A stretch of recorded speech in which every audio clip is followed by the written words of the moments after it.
दरम्यान आझाद मैदानावरती दुसरं आंदोलन सुद्धा सुरू आहे, जे आहे शिक्षकांचं। आणि त्या ठिकाणी शरद पवारांनी हजेरी लावली होती।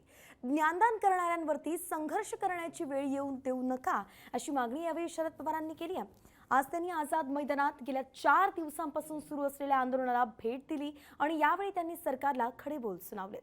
सरकारनं आजच्या दिवसातच GR काढावा, अशी मागणीही शरद पवारांनी केली आहे।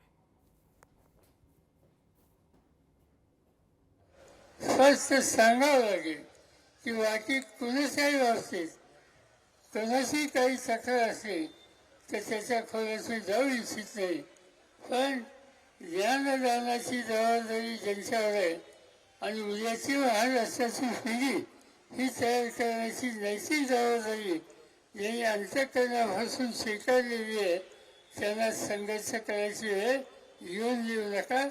लवकरात लवकर जो 24 ऑक्टोबरचा जी काही तुम्ही अवजड काढली ती फोकस अर्ज ठेवू नका।